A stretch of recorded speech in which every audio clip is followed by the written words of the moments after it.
say look at sir NDC person omokwaje nkruma party nifa na omompe Lawrence no omoto Lawrence ntontwene Lawrence awabeti ni party ya wodi ni moja ne no ma ye no party ni ye wie no omoto Lawrence ato atwene akofa nkruma na akofa nkruma na ye ma wonwa se kwa nkruma party etiase emui nipa bim te se akwasi platinum Wamu ho omukremisa omu ye nkruma party na kwasi party so no from the past years now Kasama NDC na on Kasama Kwame Nkrumah no Kasama NDC said they're working na Samia ya abanum wo Samia de wabe kasa o say MPP NDC 4% almost scored cheap political points very good menene ya adwen esese NDC kasa ma Rollins.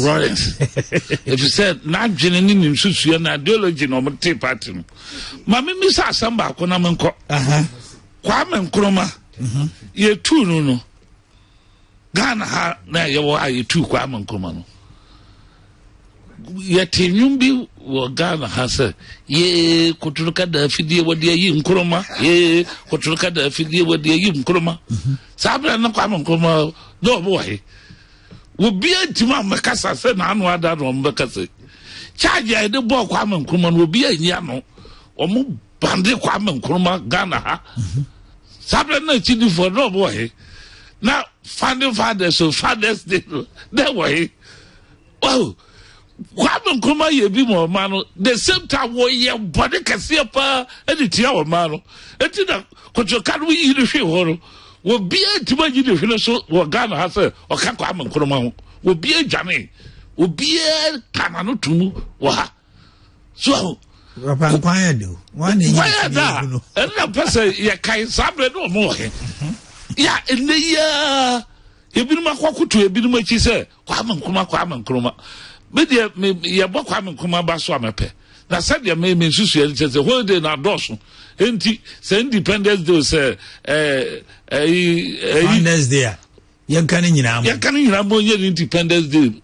na ye celebrate o mu nyina ebo asam ni ye holidays na di ani ha enu wo hia bre e doso do wiase ba bia nu a ye di holiday du miensa what be that I was your mampani announce August 4th ni ade pa ana army the opposition to the extent that even Thursday there was a solidarity unity walk. Say we will resist the change of independent.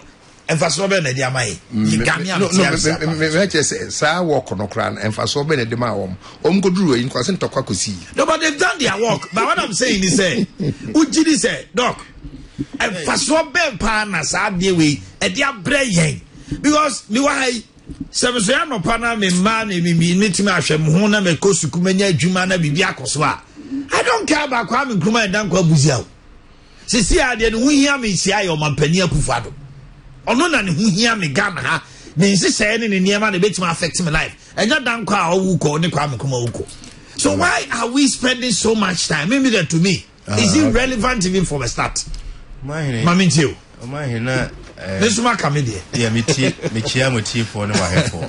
Na nka nya ho na me fie asafie but am say we dey make kofi ho. That's right. E bi kura na nka ho no na nka me jemu but okay why e die. Me dey to me Facebook say your 13 public holidays. That's in 2017. 2016 or 14. Na 13 no afofida na ye wo no. So they can weekend afofida ye wo Saturday 105 o kan me no go now the two this year enye leap year 365 days o kan bo mu now o hwe ho proportion na percentage a o di see no so now we mu now di ohamu nchemu a 33.55% days Ghana for the proportional yeah yemfanye djuma ye dit na fie 33 yes edos ubia onimi bia de I don't want us to add another holiday yemfa fufi ba ko nka ho nemfo aso enti eno de my take is very clear. You see yendu ba bia ye man no yesika sem yesika sana ani economy apagya ni mu a you bet me so many holidays. I'm not in the mood. Say a dear for Fidabakubaka. That one. But you see, I didn't know Sardine Aba Kakra. President Nana Adulanko Kufuado or they Huasem Nkratano Ebeko Parliament. Or Chro Bibi, no can say any yasa Ghana Yabako Sem Yadi Amanyo Sem Achichina Siama Enti Omwa Bua Ema Inya fa hudi no. Ama Yadi Ayamanyo Sem Ama Enti and Sigina. Minene Abye. But in trying to say onunso ne tradition, Dankwa Buzia Domo tradition, onunso a showman new nyam, onunso a fall victim to this same thing are okay. In tea and all day 4th August, Founders Day, and Kwame Nkrumah Memorial Day. So if you are Susunia or no yeno, Amy, Nidi Caneno, one cassette Nkrumah, and more what the Boab Magana no, Yanjuchinasa. Okay. On Kanasa, into Yamman and Nkrumah Memorial Day, yeah, and an answer. And now, almost why boy, including on one offer, you say, watch it down qua, almost young cow. Into Yam Fomunko Founders Day, yeah. Say, which row as New Year, now the apostrophe. Yeah, Ghana for Yapon apostrophe, S apostrophe. Can you imagine? Now, S apostrophe, and apostrophe S. Yapo. Papa, I asked but a baby, young cousin, Ghana for envy assembly. May the honor be here, maybe say assembly, and found quite game. Here, I dear Bakway, and it's a DJ, I say any monanam. But, intimi mammy, a breacher, my watch, let me say, could you? So, when you be a bibinam faso, yet you may be them faso bahua. Manum fasono kakran and noon. Now, when a numa, oh, Yakwa, when a noon or the Akawas and Bonnie. She and moi, GB Dankwa, any the others, Eddie Bois independence. Yatune JJmo. If he says so, Upo Wumpo and Chroma dear, Ghana ha, any a found with dear, or no, any decay. Sani is I think I'll bring my permanent. Yeah. Na so I own Kwana, Debbie. As my became a tea from Fanchemi, maybe a cousin from an angular. I am a yakakra. Share a yet your man penny Kwame Nkrumah when you're baby call Sajifo. Not your bruchery. Not your bruchery, no chocrata. Eddie Bre Kumasi Pioneer. And a normal publishing. Not all day a man home, a man home, I'm a Yahuno. New power, publicity, and I say popularity. No, all man home. A born Ghana. Nana opeso oba Ghana opeso oba be Kumasi Pioneer editor. Eti frontier se we. E na oba nso a obepese obeye business na obeye no. Restaurant any choba wa ha. Obeka ebia bom ti semi restaurant any choba. Na no na obeye ho CEO. No for say a good business. No head Kumasi Pioneer. The ambition no. And time was soon say so bano. Aye ura George Grant, Pa Grant. Any triani Sima Sika. And all they buy ever join UGCC. I didn't hear. And he said UGCC omo form you no. No omo nim say omo tin cry and then intent and one. Into omo per se a blows call man afa na nyina.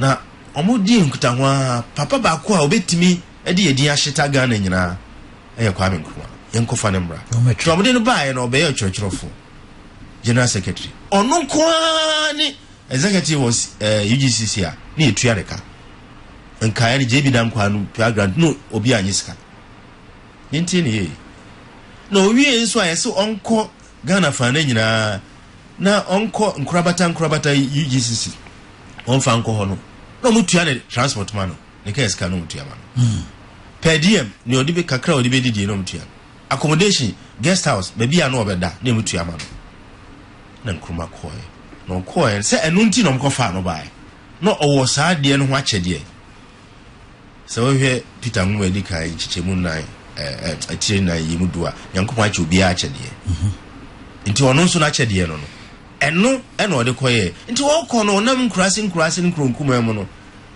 ena hu se onkura wo ye popular amanfo operase nti oba no be de minsusie ne se no abotirim so be pe kwan no wate no if so ye popular wi nti oba e oni JB Dankwa wo mo ntokwa kase no na emi no ye di kan wo se fa hodie no yagye ne sisi a no nkroma no if so no wakwa hu se nkofo no a onom kodi nkuta ho no omubu afu se ye pay ye ho fa hodie he gauged the mood of the people while he went round nti o se yagye ne now JB Dankwa am se mo ye ntu ebu na hihye ne ye nti ye befi Britain for ase no na hihye ne omanyi nti gradualists and independence now and only fair say second na nkroma no ambitious na to me any iniswa open na broso traso he was over ambitious nti o say African ni pan Africanism yen ka Africa nyina mbom na good JB Dankwa so no ye pan Africanist ono so dwie ebibre ma ho akwachire na o say wo hihye ofi asem wi asano hakọ nti eno so no ne nkruma ajadwe ena nkruma edite no ho no ko CPP na satan no aye popular wi nti yanhwe ade a yakai o yakofa obayo yetua o sima sika background ne tua ena wo de ede wo be general secretary anto so aba ana yese tua oka wo ne tua oka man bia ne tua oka yesa ma o sika se ko ukoya awakoji popularity ede abete wo ho wo te wo so wi a na wo win elections a na wama yachi Yusufu Ache Dankwa atum Preventing Detention Act wakana PDA wakana hanope echini tumwa papai ensu believe say ne ono so ka no right na bebo aka na o ma ne da prison ewi ya na ka say enye ne wo fa say Kufu Ado ya o ka say Dankwa buzi afo no enye omo ya but sisi ya bedroom modern gun I agree with you eno ntokwa ya yekoi edi aduane beto table so amaya. That's the question I'm asking. Holiday di beka ho so eyana ebia omahene nanka esese mere bi atwem ayeye ne friend national reconciliation sa asem nanka ese de to na manfo ehonhom eba fo ya odi no fi ho ebia yenwe ho efisa wan hwe ya betena wache ya wo no wo hwe na na Kufu Ado ewini sata ma no mo nso ani inkrampo no okọ chebi eko in fact sorry the day almost went in ade chin ye ade kwesi ada okọ chebi kodas okọ ne ofa naso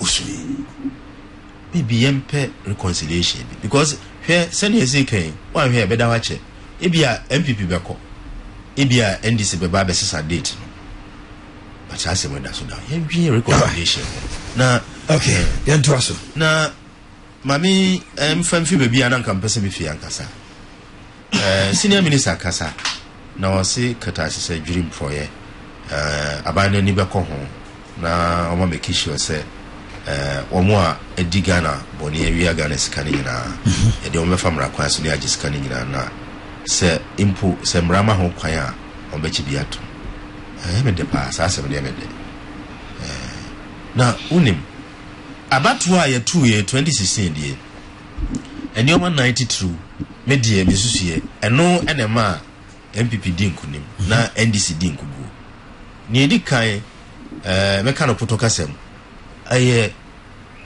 arrogance of power ye to me no politics of impunity ye to me ensa wanton corruption and in chato joblessness or unemployment especially graduate unemployment sa to me dia na NDC for na enu nti emo mu Ghana for no mo supai no mo ade no mo ye dwe na kata hye dwiri mpoye edidi o adokro won indeed enu kura de eba ko amani nyina adokro ye nanso NDC aban ne de na adokro too much ebi de bi echi Ena oba ejuma na ni omem ha. Titru yankwara edoma ko school na ni daso o mu ni ejuma. Se wo hwe nyoma na ya miensa yebetimi aye ho bibi ya enhaye. Je eni ade ayemu. And yebetimi aye arrogance and then politics of impunity yebetimi dia tonche easily. And no dey be say MPP omo yade. Beginning no na 1 or 2 be but omo yade. Ni etoso ni corruption. As for unemployment ejuma any 100 year. Aban bi a waba economy na say to the extent that say no. Ontimi medjuma ma wano. Oban ne kakrakra. Nti so omo ye na ejuma ne kakra ba. Omo start nchro omo blue book no. Ejuma ne kakra ba. Ben twen na ngoka te se okuje to black ade na okan ya say 1.6 e kowe ani ni ho. Momfa nkyere na yenhu na monchongo blue book. Na obi ehu se kakran mo bua ba mabunu titru anya djuma ebenya botira ma ni atwen se yemua na nyina economy ni pagya ne mu adjuma beba ye empower private sector ankranko adjuma ehim kena na omo nso bia adjuma no mfa nkofo adjuma ma ebe asa wote line mu kiu mu na wo twen se obekwa ko hu doctor so obi a me cross no obi a times no sorry ko obi a be di line so sana me consulting ye no enti so obi a hu se ye adjuma nkakra na eba obenya botire na mom corruption de se wen sinkiti anko na nanu samachiri a mompaye akoji holy water social jiwa untimi ntwase oil adalo me kofa na sorry no me ko ampeyo na me ko jira na me hesa na se me jira hoka kra me so mompaye twaso na wen sinkiti a untimi enti he de se senior minister odi afa ho hwe kitashye wo ho adukro man no nti esese obi gina brane se meboa ama abafom se betu ase de man ne bible time you na wo nti ebe brass se ne o man ne betimi apagya ne nya scientific develop nti eme de pa na wo enyoma a wo hwe ni nyina na se wo hwe a ne edukro ye pa institutional corruption ebi na namokan chief executives board this okay you na mtiama eko say ensam no be esre so be serious corruption wo mem ha no institutional corruption don't see bibia don't see politicians here no in fact omo edi institutions and penifo odi eni no omo sika omo wia no don't so no omo wia no ma politicians kakra bi na fe politicians ededa for mamo I say what deep pan where we na propose what they ma politician no da form na no say ye TV so ni radio so na meka say jimie no akawi me kai ese so mo ni ko institutions ho pa if you say makama afi my bread say Ghana ha katashye juri ni pro na ma ye Ghana for ye ntua ye to eto a ebetua no te say na mo port asem nyina fa ho eto no etuanso a ne ateso ya te ho twom na ekọ Ghana Revenue Authority wonso a omonso omogigi akoma ban no mate twubu ahye ombotom no mo de kakra nso ebekọ aban ho no so a no omonso omawa bi na omodi ama ministry department agency ni project contractors nso ya no omonso awa bi and they under apply enti ISM bro ni meka no visual cycle kusi koden kwa na sa bedokro ye enti yentimi empege mu yentimi develop isi karsana enkoso enti yesa ba ku sorry gina brane sa enipa na ya makan sa dabi yempreso yebeteso yesa aban ni mpenifo is executive na message enti yemi dese senior minister started okay good enti institutional corruption omo hwe ni ye pa na me kasa kosi mi ankasa meti hey yeah, public interest advocacy. Yeah, mansan kasa mafo. Se MPP wa NDC wa ha we na we kasa me kasama mansan. Intimia me di bottom sika. Any journalists bi amoboa me, any investigators bi. Ena me bomb me bomb si achiba. Any ye hwehwemu court tepa nurse na midwifery. Admission yeah, a course wo memu ha. Nurse and midwifery.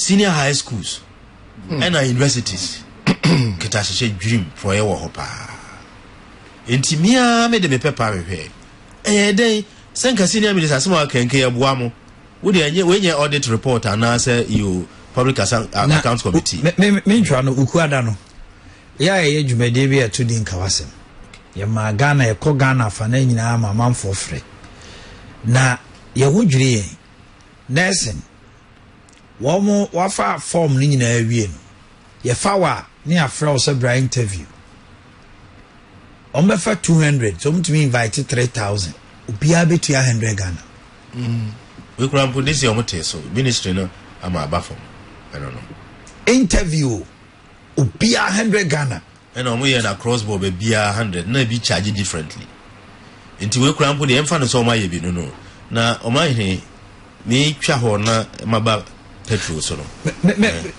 mami yenyina ho kakra okay office e de ba de me so sibu afoka se omo pese omo ye a pool of they kind say admissions it will munya a central board bia to send in kayeye placement eno beboa nanka wo tepa now your principal you say you dey e maba wa ne mrantie say na abrel how many are betimi agi wo good it won send nanka yenya board bi na criteria o magina so na o mo de nipa na ede abrel office training college intinya wo principal na woni wo board bi na etna ho na bi sai o ma asema okay se me ka bia fo awo so a ne ahi ya bufu mo fa nche me ene se ebitimi tra hotel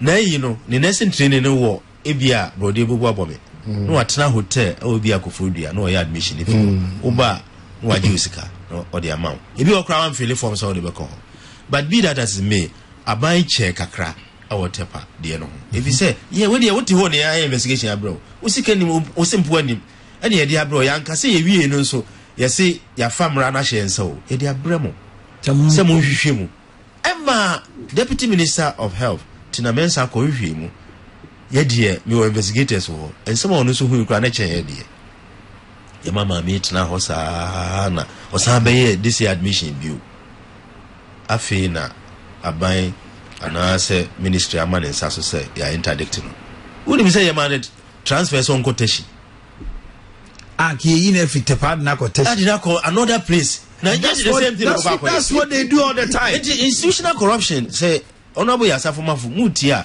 ye nyina ye beboa mo if you say yama corruption yama fo mo a ye ntimi mpagye mu but ye boa mo force ye nyoyo mami nka se interdict no long ago na accountant no wadwane Richard Asamoah wadwane ye ba chi no so ama say abaya yade omo de new principal ba ho anti Mabel Adumensa ye mo amu ye ne ye adwuma wagi ye ni se wodie obeye bibia boa ana ye di new accountants wa ba accountant wadwane on say sa na Central Medical Stores sa logo de ye ya no wadwane adan ne ye no e ho Ghana sa o ma hire this year ministry ne ya de kakra uma national admission and your share ne ya kakra but the way to go and he say ye ma ye ni nko ho na ye njai no say principal omo nyemre wo mo nti me fo aso pa kan kwala no bebrebe nya school ako sick say ye hwe nursing one more kakra ne be 80 million 70 million SHS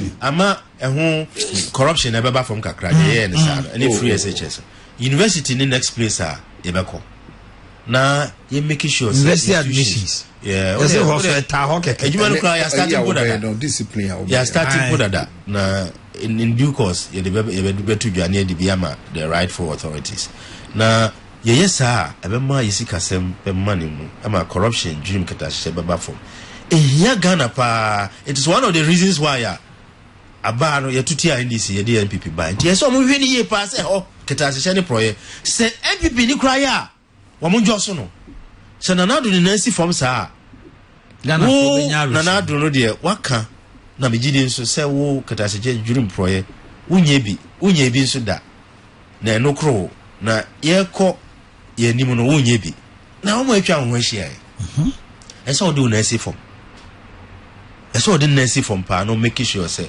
ni kakra bi e ba e no no kra de e ba ko boss de no the way I call no many anje ho but yin hia bibi film no fa na esi form na beboa e ama here corruption ne bia nso ene wo petrol ho asem yi hwe petrol ho asem panifu akabi me de befa angle kakra na angle ne se o ma hene bia wadwene nkoso se MPP bai petrol ya tumu emprenai na ka ho asem nra emprensa de ne ntumu no osoro kakra ana ya te so emprensa ya emprensa no so ayete so no na esese enkeba form sense ne oil marketing companies omote petrol so no if you say senior minister ya safuma for ya emisa omo start yepe ana journalist bi emisa Joy FM for journalist no ko inte no say we je sure say sika ahoden 6 cedi ahoden na yede $2 ho no ebetimi apagya ni mu ana eno so onye ni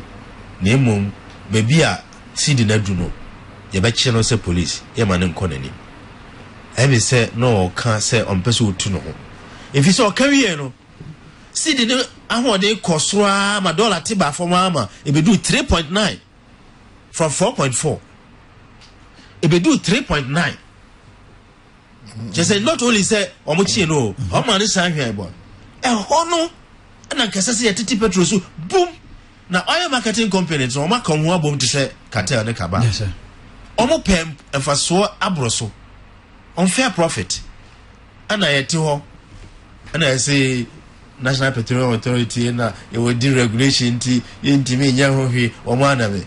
What are you talking about? And then I okay. Say to her say, we won't determine price. I ain't me can hurry. Now then, what are you talking about? MPM in person me tisa asem no crab you. Here ye jama onwe. Se petrol world market price cost na CD no ahwo de take ko pepepe. No matum boom. Se so omo tiso no atiso kakra bi omo nyina akohia. No matiso kakra. Ye ka enka di regulation no. Se petrol ka share for eji 4.21 it be say goil beji 4.12 obi ane no beji na ope no akoho enso omu nyina ye kana na omu nyina akohia say nyina de 4.21 na ote ho say ebeja no mai ne sa. What are you talking about? Ye to aba e maamo na mo appointing kofo say enioma no eni sika na e wo mo ye nyina ye de say mo hwe so mai ye ntra ho mo nka say because OMC ne say yes say ye te so dia no ma te so pe kakra bi tumu dia no ma to bum na drivers we bo ma zo ba so pa e bai enye no makohia se o mo ntusu na drivers dia adenti na ba na ban no makohia se esremo na mo nyina mo oil marketing company na oil marketing company